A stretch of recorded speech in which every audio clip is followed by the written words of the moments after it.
പാവങ്ങളുടെ പടത്തലവനായിട്ട് അറിയപ്പെട്ടിരുന്ന മഹാ ഇടയൻ വിടവാങ്ങിയിരിക്കുകയാണ്. പോപ്പ് ഫ്രാൻസിസിൻ്റെ നിര്യാണ വാർത്തയാണ് പുറത്തു വന്നുകൊണ്ടിരിക്കുന്നത്. അദ്ദേഹം അനാരോഗ്യവാനായിരുന്നു കുറച്ച് നാളുകളായി. എങ്കിലും അദ്ദേഹം വിശ്വാസികൾക്കിടയിൽ കഴിയുവാൻ ആഗ്രഹിച്ച വ്യക്തിയാണ്. ഈസ്റ്റർ ദിന സന്ദേശം നൽകിയ ആളാണ്. യേശുവിൻ്റെ ഉയർത്തെഴുന്നേൽപ്പിന് തൊട്ടു പിന്നാലെ അദ്ദേഹവും വിടവാങ്ങിയിരിക്കുകയാണ്.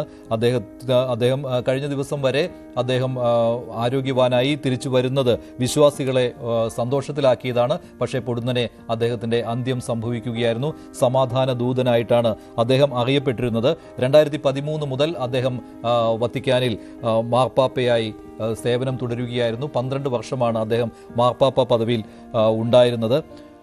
ബ്യൂണസ് അയേഴ്സിലെ ആർച്ച് ബിഷപ്പായിരുന്നു അദ്ദേഹം. കർദിനാൾ ജോർജ് മാരിയോ ബെർഗോളി എന്നാണ് അദ്ദേഹത്തിൻ്റെ നാമം. 2013 അദ്ദേഹം കത്തോലിക്ക സഭയുടെ 266ാമത്തെ മാർപ്പാപ്പയായി തിരഞ്ഞെടുക്കപ്പെടുകയായിരുന്നു.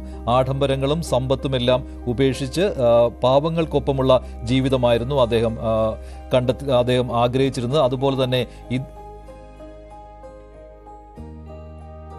അതുകൊണ്ട് തന്നെയാണ് അദ്ദേഹം അസീസിയിലെ ഫ്രാൻസിസിൻ്റെ പേര് മാർപ്പാപ്പയായി തിരഞ്ഞെടുക്കപ്പെട്ടപ്പോൾ സ്വീകരിച്ചത്. അത് ആ സമയത്ത് തന്നെ വളരെയധികം ചർച്ച ചെയ്യപ്പെട്ടതാണ്. ലോകത്തെമ്പാടും സമാധാനം കൊണ്ടുവരുവാൻ ആഗ്രഹിച്ചയാളാണ് മാർപ്പാപ്പ. അതിനാൽ തന്നെ യുദ്ധത്തിനെതിരെയും അഭയാർത്ഥി പ്രശ്നത്തിലും എല്ലാം തൻ്റെ ശക്തമായ നിലപാട് അദ്ദേഹം ലോക ജനതയ്ക്ക് മുന്നിൽ, ലോക നേതാക്കൾക്ക് മുന്നിൽ തുറന്നു പറഞ്ഞിരുന്നു. ഏറ്റവും ഒടുവിൽ ഗാസയിലെ യുദ്ധത്തെക്കുറിച്ചും അദ്ദേഹം ആ രീതിയിൽ തന്നെയാണ്, ഗാസയിൽ പാവങ്ങൾക്ക് നേരെ നടക്കുന്ന ആക്രമണങ്ങളെക്കുറിച്ചും പാവപ്പെട്ട കുട്ടികളെ കൊന്നൊടുക്കുന്നതിനെക്കുറിച്ചും എല്ലാം അദ്ദേഹം തൻ്റെ നിലപാട് വ്യക്തമാക്കിയതാണ്. ലോകം ഓരോ തവണയും ഈസ്റ്ററിനും ക്രിസ്മസിനുമൊക്കെ അദ്ദേഹത്തിൻ്റെ സന്ദേശങ്ങൾക്ക് വേണ്ടി കാതോർത്തിരുന്നു. അക്രമങ്ങളെയും അതുപോലെ തന്നെ ഹിംസയെയും എന്നും എതിർത്ത് വന്നിട്ടുള്ളയാളാണ് പോപ്പ് ഫ്രാൻസിസ്. അദ്ദേഹം മാർപ്പാപ്പയായി തിരഞ്ഞെടുക്കപ്പെടുന്ന സമയത്ത് തന്നെ അദ്ദേഹം പറഞ്ഞ ഒരു വാചകം അത് ഏറെ ശ്രദ്ധേയമായതാണ്, ഏറെ ചർച്ച ചെയ്യപ്പെട്ട ഒന്നാണ്. 2013 മാർച്ച് 13 മറ്റ് കർദിനാൾമാർ ചേർന്ന് അദ്ദേഹത്തെ മാർപ്പാപ്പയായി തിരഞ്ഞെടുത്ത സമയത്ത് അദ്ദേഹം പറഞ്ഞതാണ്, എന്നെ തിരഞ്ഞെടുത്തതിന് ദൈവം നിങ്ങളോട് ക്ഷമിക്കട്ടെ എന്ന്. നാം എല്ലാവരും ശുദ്ധീകരിക്കപ്പെടേണ്ടവരാണ്.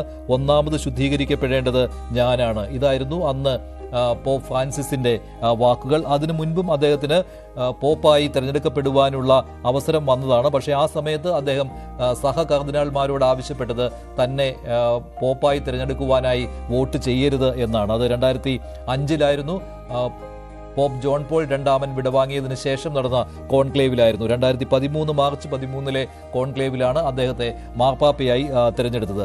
ലോകത്തെമ്പാടും യാത്രകൾ നടത്തുവാൻ അദ്ദേഹം താല്പര്യം കാട്ടിയിരുന്നു.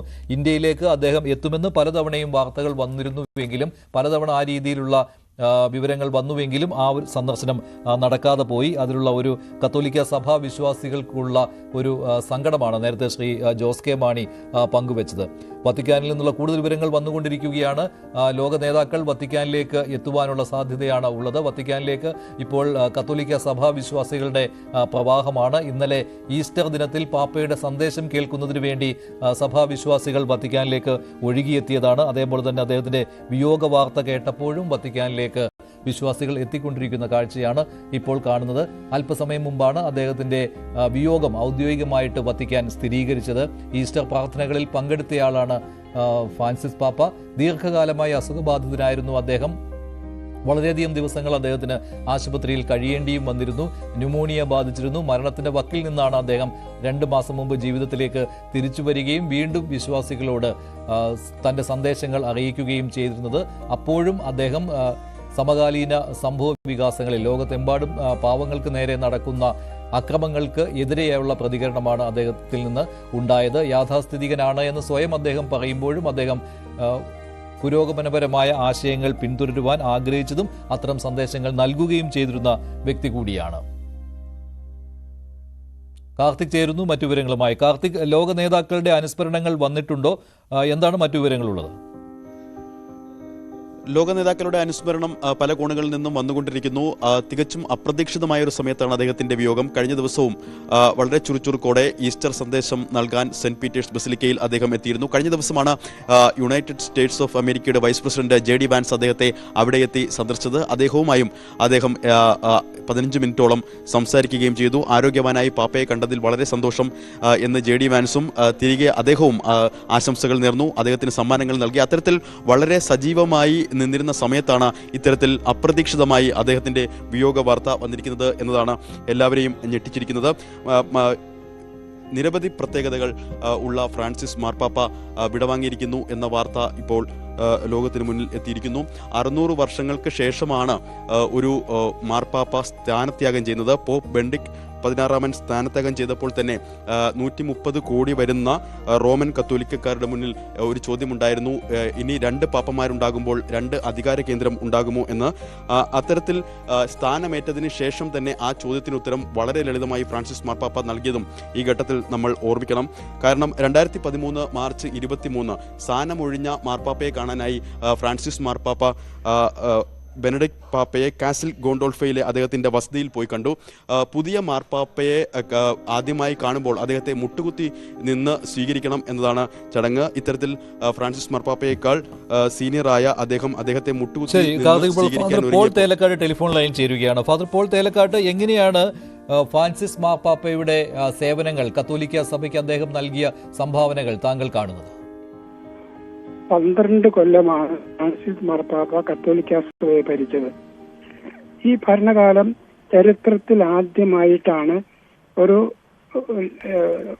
ജസ്യൂട്ട് വൈദികൻ മാർപ്പാപ്പയാകുന്നത്.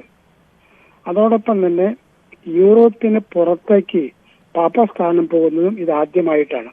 ഒരു ലാറ്റിൻ അമേരിക്കക്കാരനാണ്, അർജന്റീനയിൽ നിന്നുള്ള ലാറ്റിൻ അമേരിക്കക്കാരനാണ് മാർപ്പാപ്പയായത്. അദ്ദേഹം ഇറ്റാലിയൻ വംശജനാണെങ്കിലും പരിപൂർണമായി അർജന്റീനയിൽ വളർന്നവനാണ്. ആ വിധത്തിൽ ഏറ്റവും പ്രധാനമായ കാര്യം പാർശ്വവൽക്കരിക്കപ്പെട്ട മനുഷ്യരുടെയും പാവങ്ങളുടെയും പീഡിതരുടെയും പുറത്താക്കപ്പെട്ടവരുടെ ശബ്ദമായി മാർപ്പാപ്പ മാറി എന്നുള്ളതാണ് ഏറ്റവും പ്രധാനം. ഈ മാർപ്പാപ്പയാണ് വത്തിക്കാന്റെ അരമനയിലേക്ക് കാലുകുത്താൻ ഇഷ്ടപ്പെടാതെ അദ്ദേഹം പാപ്പാ സ്ഥാനത്തിന്റെ കുഷ്ഠമാണ് അരമന എന്ന് പറയാൻ ധൈര്യപ്പെട്ടത് മാർപ്പാപ്പയാണ്. അദ്ദേഹത്തിന്റെ 15 കൊല്ലത്തെ ഭരണകാലം 2 കാര്യങ്ങളിൽ ഏറ്റവും ശ്രദ്ധേയമാണ്. ഒന്നാമത്തെ കാര്യം, എല്ലാ മനുഷ്യരെയും ഉൾക്കൊള്ളുന്ന മനസാക്ഷിയായി പ്രവർത്തിച്ച ഒരു മാർപ്പാപ്പയാണ് അദ്ദേഹം. അത് കത്തോലിക്ക സഭയുടെ അധ്യക്ഷൻ എന്ന വിധത്തിൽ മാത്രമല്ല, ലോകത്തിന്റെ മുഴുവൻ മനുഷ്യരുടെയും ഉൾക്കൊള്ളുന്ന ഒരു മനുഷ്യാവകാശത്തിന്റെ ശബ്ദമായി മാറിയ മാർപ്പാപ്പയായിരുന്നു ഫ്രാൻസിസ്. ഈ ഫ്രാൻസിസ് മാർപ്പാപ്പയാണ് ചരിത്രത്തിൽ ആദ്യമായിട്ട് ഇതുവരെയുള്ള പേരുകൾ ഒന്നും സ്വീകരിക്കാതെ ഫ്രാൻസിസ് അസീസിയുടെ പേര് ആദ്യമായി സ്വീകരിച്ച ഒരു മാർപ്പാപ്പയുമാണ് അദ്ദേഹം. അതിന് വളരെ വ്യാപകമായ അർത്ഥമുണ്ട്.